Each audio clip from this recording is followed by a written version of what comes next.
Welcome to the Issues on Voice of the People TV, where truth cuts deep and questions demand answers. I am your host, Jerry Obi-Atiku-El-Rufai, and tonight we're going beyond headlines. We're examining the moves, motives, and messaging of the power players who want to shape our future.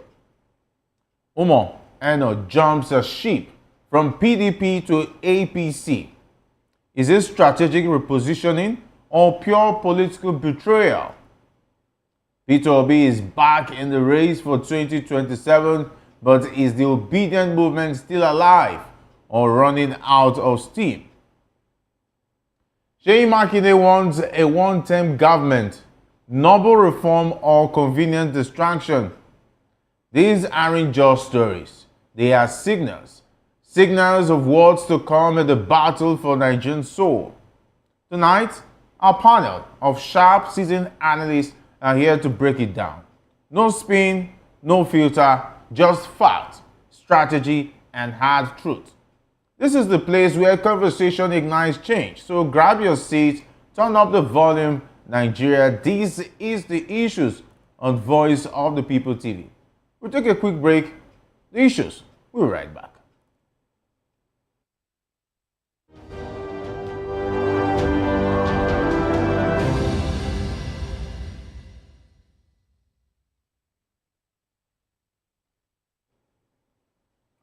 Welcome back.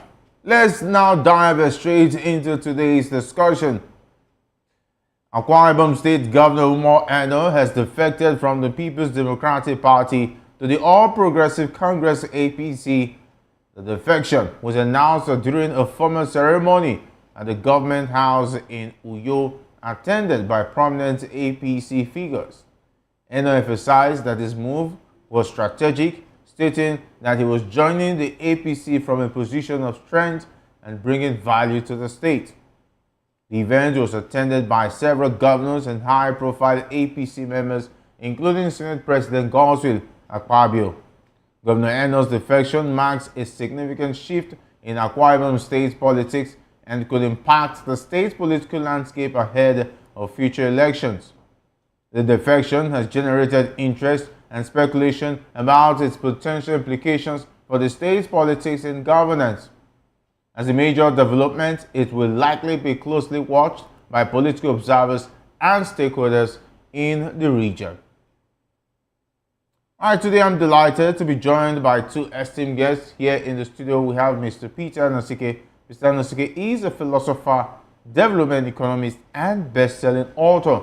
He is also an erudite commentator on economy, finance, politics, and power. Great to have you join us. Thank you for having me. Always a pleasure. Of course, joining us virtually is Elder Lekia Christian. He is a public affairs analyst, social justice crusader, and president, Niger Delta Coalition Against Violence. We understand that Elder Lekia is still here to join us. And let's start off with Mr. Peter Nosike.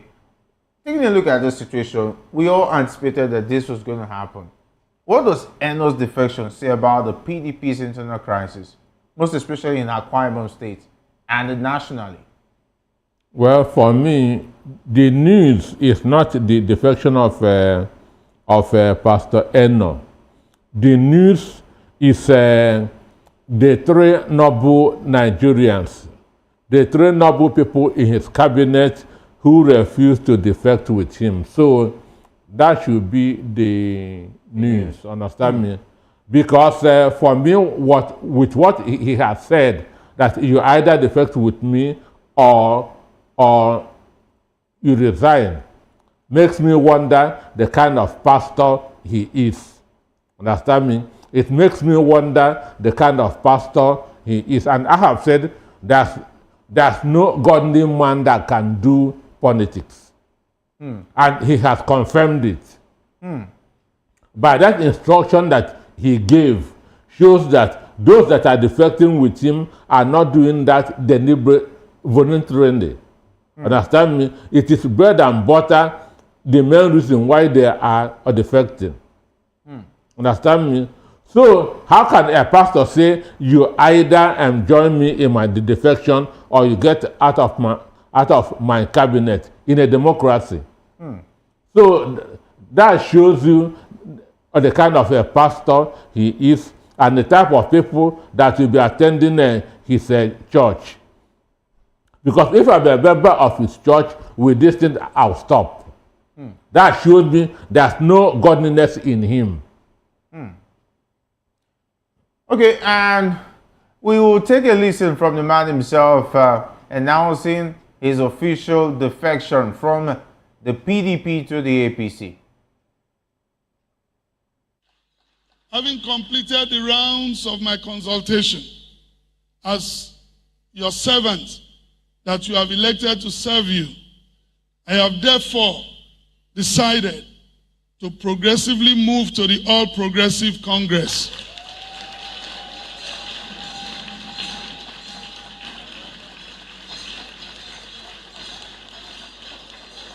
He said, having strategically consulted, he has progressively moved from the PDP to the APC.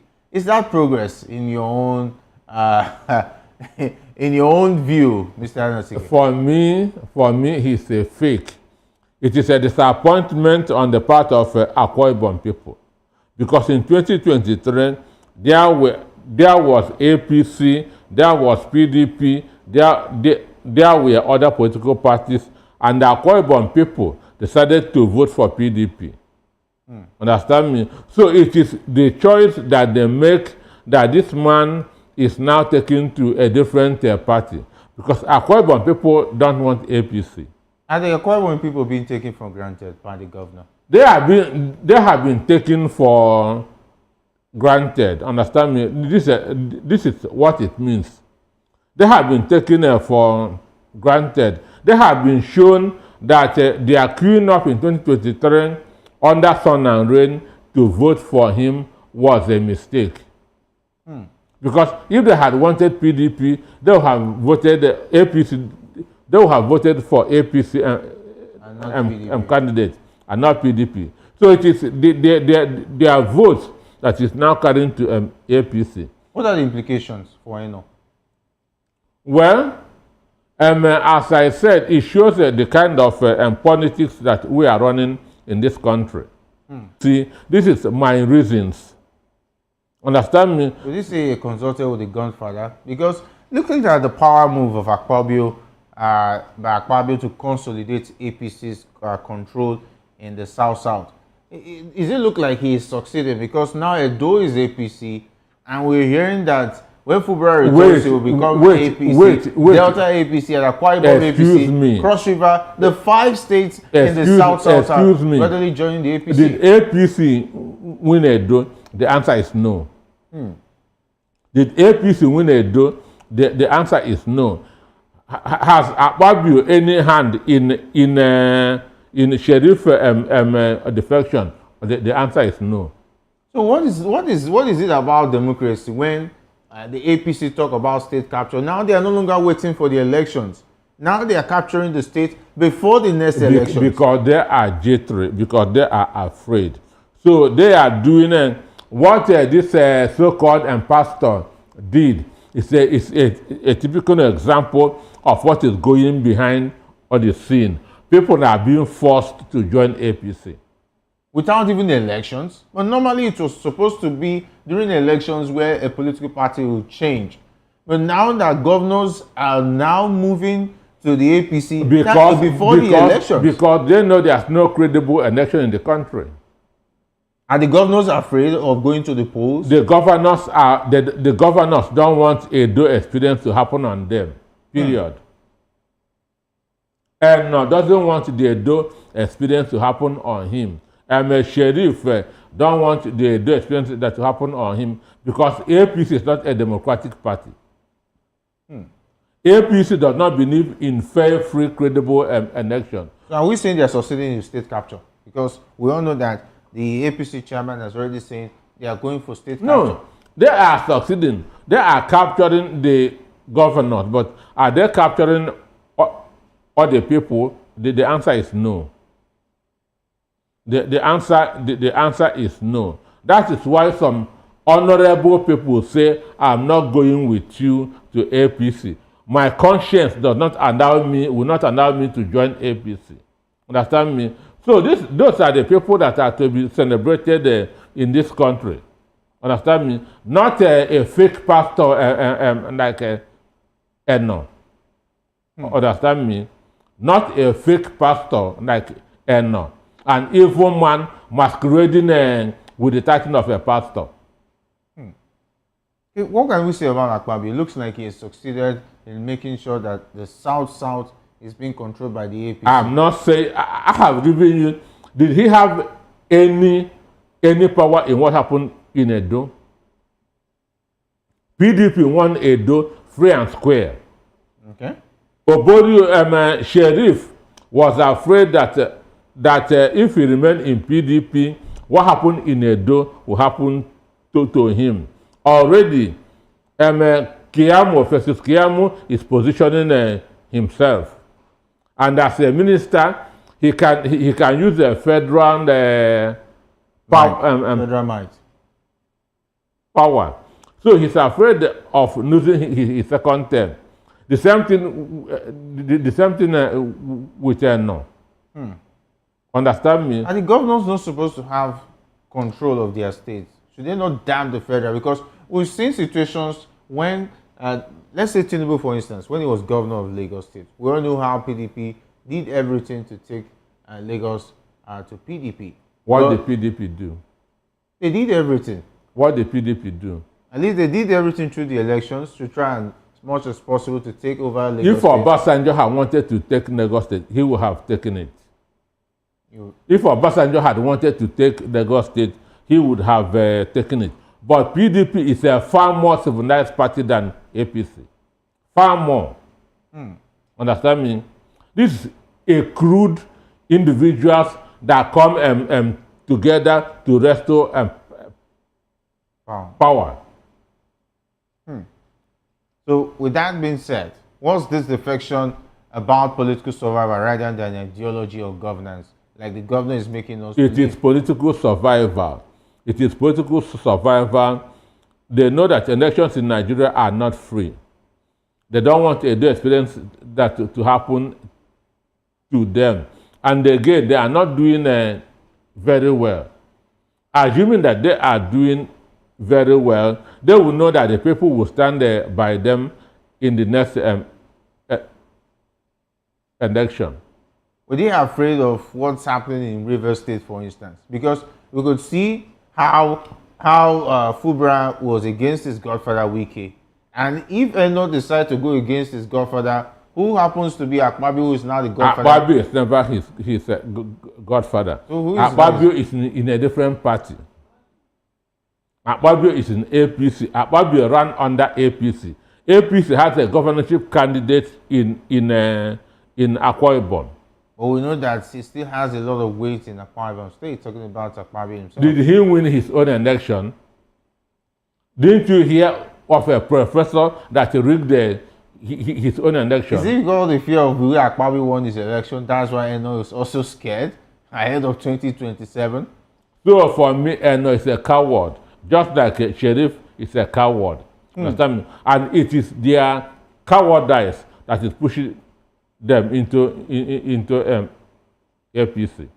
So how all of a sudden that the South were known to produce governors who were fearless? All of a sudden we're having governors who are bowing to the pressure of a political party to switch from a party who brought them to power, meet them without a new mandate. Is this not really worrisome? I'm hearing first time that Southside produces fairness of governors, because at least we've had fearless governors from the South region. I have run my mind back. I cannot point at anyone. At least from 1999, I cannot. At least we've had the likes of Amechi, for instance. We've had the likes of Wike, who was the past governor of Rivers State. At least we've had governors like Ibori, for instance, in the South region. These are fearless governors who cannot be pushed around. But all of a sudden, we're having governors in the South and who are not even leading by example. Who are? And we're having 5 South states. What does this mean for the 2027 election if 5 South governors are in the APC? I say the governors are defecting. Okay. But are the masses defecting? The answer is no. Are the masses defecting? The answer is no. If net all the 5 governors in the Southeast today defect to APC, APC can never win Southeast. Is it in the presidential election or the governorship election? In the presidential and in the governorship. But that's not the case, for instance, for Imo State. Did he win? Bring a Bible and tell us of them sworn if you win Imo State. He cannot. But he's the governor of Imo State. And we know how he became a governor. So what is now the fate of the common man, the voters, the average voter, knowing that even when they vote, for instance, questions will be asked about whoever comes about to be the winner. If it's not the will of the people, what is now the purpose of democracy? Do you know how many people that have died in Imo State since Osadema became a governor? Understand? Yeah. Do you know how many people that had died since Osadema became a governor? Simply because he's not the choice of the people. So he is ruling with iron hand. And that's what happened when you know that you did not win other people's vote, because when they don't vote for you, they will not support you. So the only way that you can rule is by being autocratic. That's why what is happening in Imo is being grossly underreported. Imo is a northern state. Understand me? Go to Mba non-local government as a whole, you will not see any single police station. You cannot see any single police station. Every police station is burned down, and whoever is there, finish. Understand me? So that's the situation. Okay, let me go back to the next conversation because of time, and I don't know whether Edeleke has been able to join us, and if he joins us eventually, we'll be able to take him as the show progresses. Well, let's talk about Peter Obi, former Labour Party presidential candidate, has stated that he will run for president again in 2027 under the Labour Party. Yes, you heard it right. Dismissing speculation about joining an opposition coalition. Obi attributed internal crisis in the Labour Party and PDP to external interference from the federal government, aiming to weaken the opposition. Obi's comments come amid reports of a potential opposition coalition involving figures like Atiku-Abubakar and others, possibly adopting the African Democratic Congress ADC as their platform for the 2027 elections. Meanwhile, a group of Obi supporters from the North Central region has urged him to reject any potential vice presidential offer from Atiku, citing concerns about integrity and political consistency. Obi has also suggested that there should be a retirement age for politicians seeking public office, mentioning that he would be 65 by the time of the 2027 election and wouldn't want to contest in his 70s. His supporters urge him to remain true to the ideals of good governance and reform that have galvanized the obedience movement. Mr. Onosike, can Peter Obi realistically win in 2027 running solely under the Labour Party without a broader coalition? Well, I consider Peter Obi as the best among the worst. Understand me? Talking about those who are aspiring to be presidents. As we speak, I consider Peter to be the best among the worst. Talking of character, integrity, reputation, understand, and the achievement while in office, including Boname Tinubu himself. Peter Obi is far way higher than all of them. Understand? But He cannot run solely and win. That's a fact. He cannot run solely and win. And for me, presidential candidate shouldn't be a CV.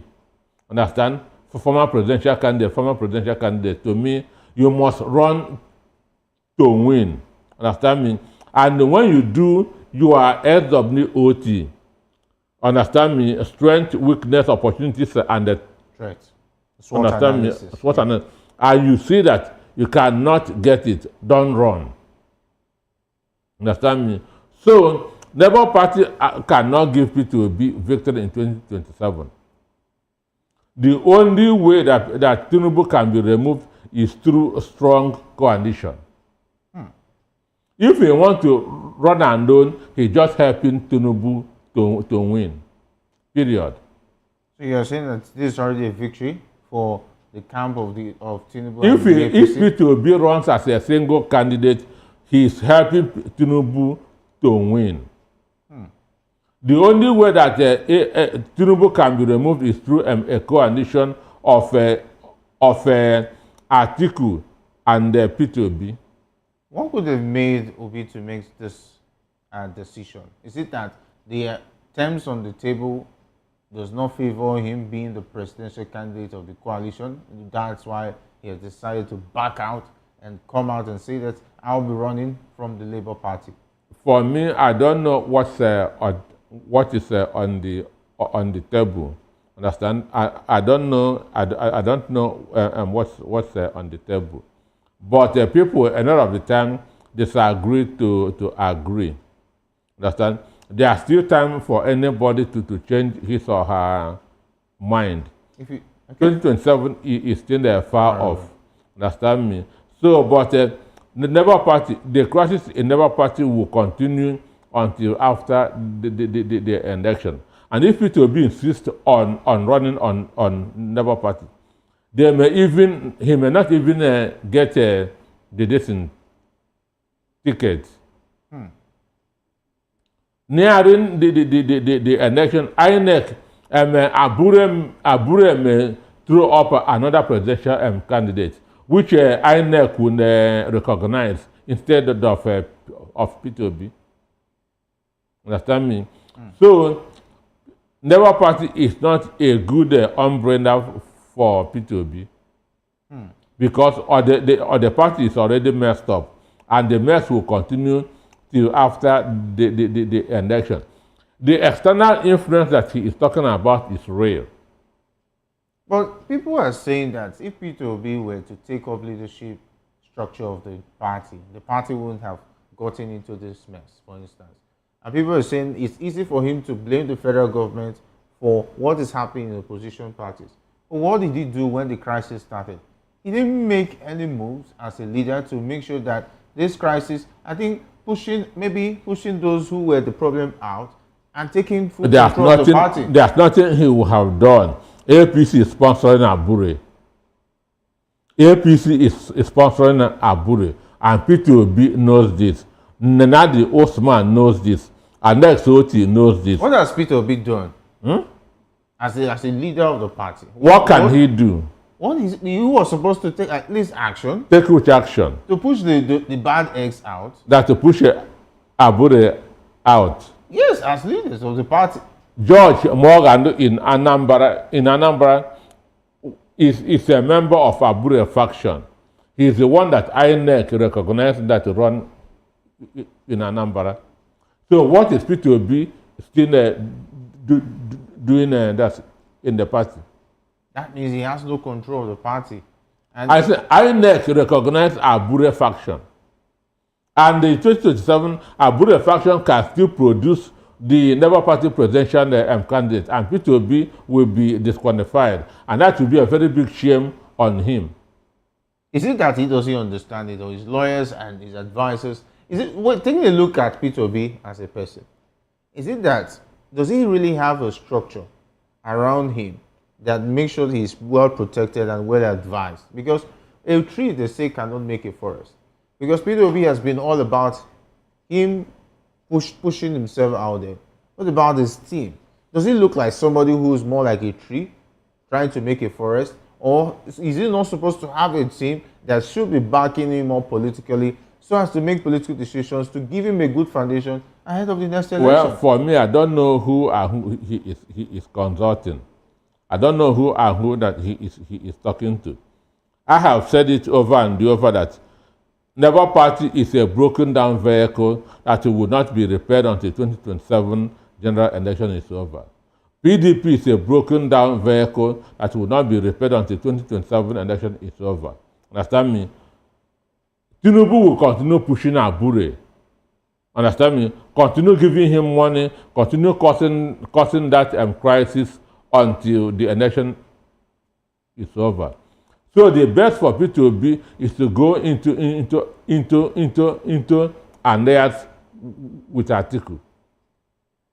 If Atiku refuses to back out from running for president and says he has to run as vice, and his obedient movement is saying, if you're running as vice, we have no hand in supporting you towards the next election.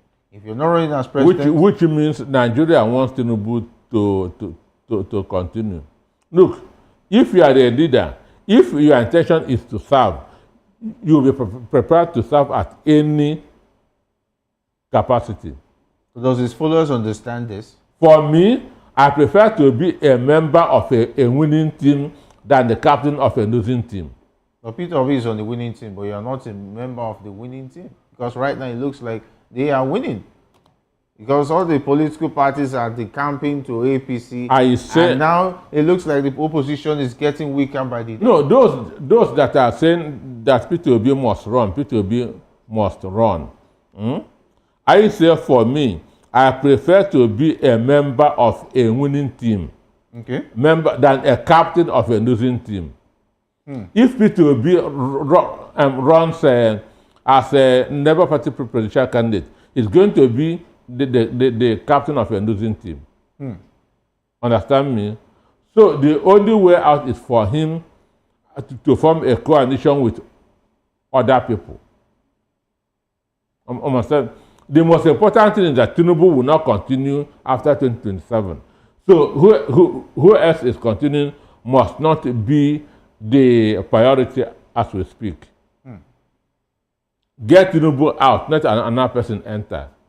You know, when you look at trajectory of leaders, when elections are coming into play, most especially those who are not really conversant with political structures and so on and so forth, they get to consult individuals who have the political strength and the political ideologies. But for Peter Obi, I think during the 2023 election, he had people like Dati Ahmed and Doyin Okukwe. Okukwe is now late. He eventually definitely left the Labour Party before he died. But nobody's hearing from Dati Ahmed. The structures he had prior to the 2023 elections, they've all gone cold. Peter Obi is now running more like a solo man in all of the action. Okay, go ahead. Dati Ahmed is never a politician. Okay. Dati Ahmed has his own university. He has a hospital, so he is busy. He has gone back to his business. Understand me? Which is what I hate hearing that word, professional politician. Understand me? Politics is not a profession. It's only idle people who make it a profession. You must have something that you are doing, and now using politics as a part-time. Understand me? So that Ahmed have left the circle and went back to his business, and he has no movement. We don't have that Ahmed movement. But we have the obedience. Who P2B is representing. So, and these are the people that really want change in the country. The only way that change can come is the way the change came in 2015, which is a coalition. Buhari would not have been president if he had run under CPC. Tinubu would not have been president if he had run under ACN. So it's a coalition that will remove Tinubu out of office, not not Atiku running as a sole candidate or P2B running as a sole candidate. If they run as sole candidates, it's just for Tinubu that to continue in office. All right, taking a look at would rejecting the coalition with Atiku weaken the opposition's chances of defeating the APC? Because you've just really said it now. With the way things are going, if the coalition eventually doesn't happen, that means before the next election, we should be preparing for Tinubu to run and win in the next election. He's going to, one, why if P2B runs in 2027 as a sole candidate, Southeast would always back P2B. Okay. Understand me? Then it means that Atiku will only get his vote from the North. Understand me? Atiku would only get his vote from the North. But if P2B is in coalition with Atiku, P2B gets Southeast. Understand me? And some South-South. Atiku gets Northeast and the Northwest, with El-Rufai. Understand me? Yeah. It gives them a very, very, very big chance of unseating Tinubu. Understand? Okay. But if they go unknown, what happened to Tinubu in the Southeast will happen to Atiku in the Southeast. Understand me? And P2B will be shut off. In the North. Northeast, not this thing, West, which means Tinubu will have advantage over them. Even if the margin wouldn't, it will be that what happened in 2023 will happen in 2027. All right, Obi made a call for political retirement age, and does his call really conflict with his own 2027 ambitions at age 65? Well, for me, that's his own personal opinion. Our constitution did not state any age. So should he be careful in making such comments about retirement age? I said that's his own opinion. If even in America, where we borrowed our own type of democracy, there's no retirement age. Donald Trump ran at 78. Understand me? And Biden wanted that to run at 82. So if where we borrowed, there's no retirement age, I wonder why P2B should be calling for a retirement age. Because even wisdom is not even the Yahaya Bendo was a youth governor. He was a disaster. Okay, one disaster should not say that the youth are not ready. That's what it means. No, at least it's still that's what it means. So ready to judge based on one character. That is what it means. So for me, just like when P2B, when Rotimi Amechi said that Wike, that's it's a child. For me, I say that statement is wrong because there are children that behave more maturely than adults. And a lot of children are behaving more maturely than Nelson Wike. Understand me?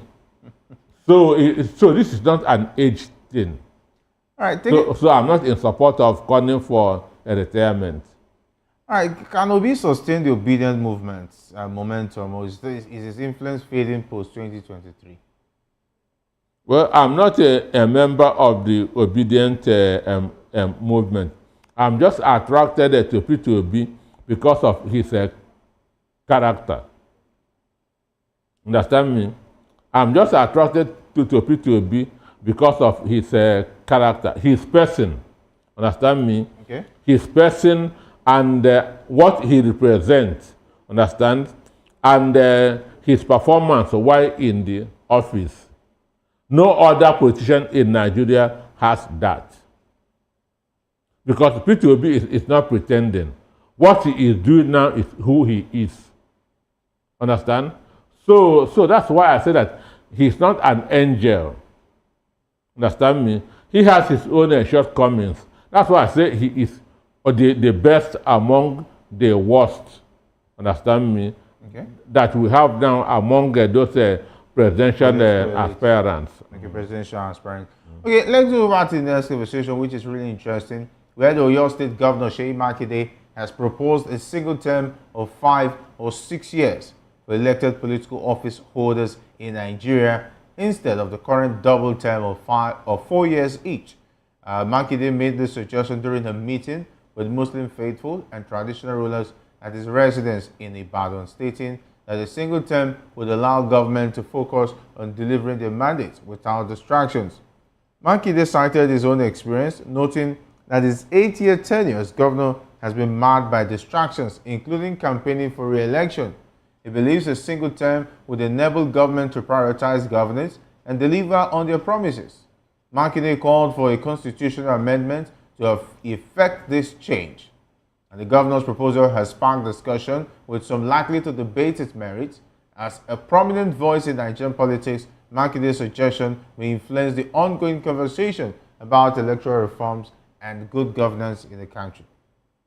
Mr. Nasike, would a single 5 or 6 year term actually improve governance or just reduce accountability to voters?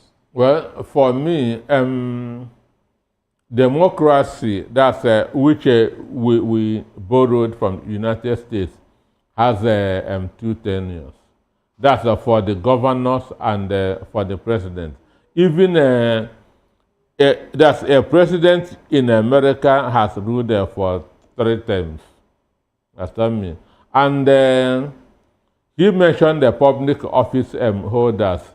Before Joe Biden became the vice president, he was a senator for 29 years. Understand me? So when you divide 29 into 5, it gives you, that's almost 5 terms. Understand me? And that's America, where we borrowed our system of government. So it has its own 2 sides. Understand? Okay. When what most Nigerian governors do is in their first term of 4 years, they will try to work so that they will use what they achieve in their first term to campaign for their second term. Then in their second term, they use the whole 4 years to steal for their retirement, or go to the Senate and spend their retirement. But if they have 5 years a single term, they know that there's no another term. They will use that whole 5 years in stealing. There will be no. You mean there will be no project, no development, nothing for the people. Nothing for the people. So it's going to be dangerous to have a single term. So because it with our level of development, I don't encourage it.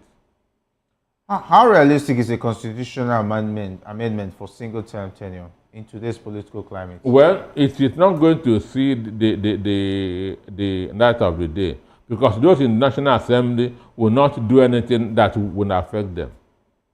Because those of them in the House of Reps or in the Senate also are looking at becoming governors one day.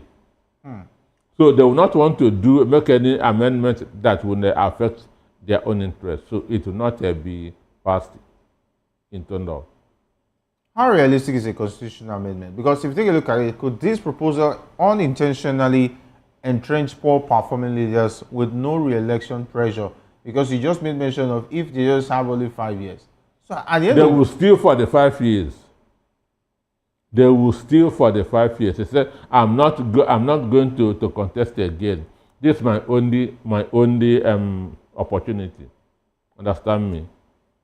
So, but under a democratic setting, that might not work. But if there is a change of government from to a unitary system of government, with a single term of 5 years work, because now we will have party leaders more entrenched in making sure that the government is strong.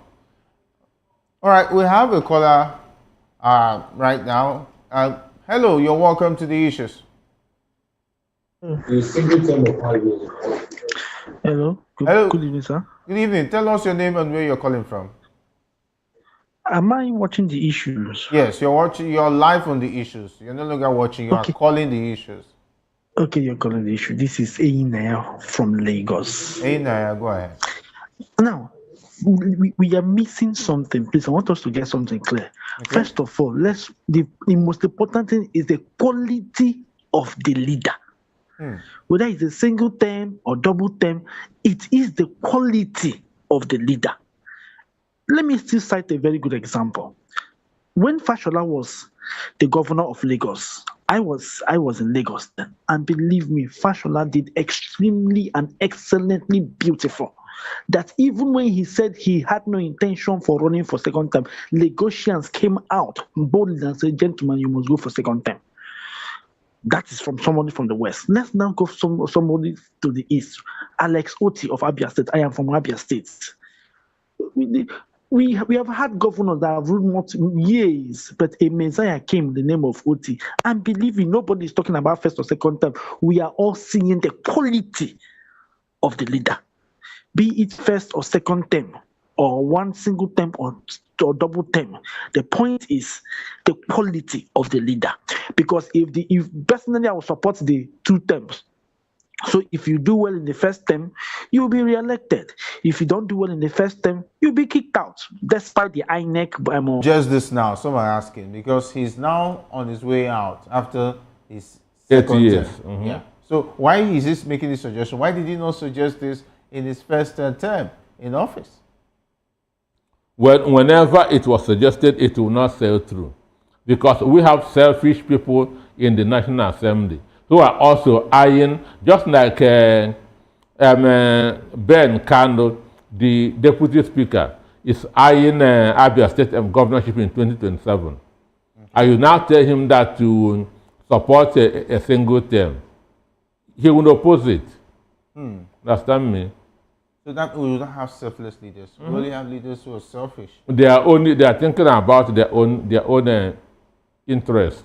And not the interest of the people. They don't care about the people. Why do we get it wrong in this kind of leaders that we project? Because they are still the reflection of our society if most of our leaders are selfish. That shows that most of Nigerians are selfish too. Are we going to produce the beautiful ones anytime soon? Because I'm not saying it. I'm not saying even in the next 50 years.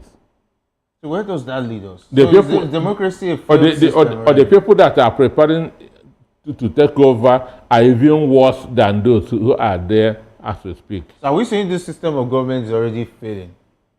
Democracy is failing all over the world, not just in Nigeria. All right, time really fast. I want to say thank you, Mr. Nasige. It's been a pleasure having your insight on the program. And subjecting only me. Understand me? No worry, we'll do better next time because unfortunately we could not have the Christian Lekian join us on the show. All right, we've dissected the infections and of course challenged the ambitions and questioned the very structure of our democracy. Uno Emo's move rattled the political table. Peter Obi's announcement reopened the 2027 debate, and Seyi Makinde's proposal, and well, it forced us to ask what kind of leadership we really want. But here's the truth. The future of Nigeria isn't decided by politicians alone. It is decided by you, the people, when you stay informed, speak out, and hold power to account. So don't just watch, get involved, question loyalties, challenge rhetoric, demand results. I am Jerry Apelihai, and this has been The Issues. Thank you for watching. Till next time, stay woke, stay bold, and stay in the fight. And I will say, Baraka Tisala.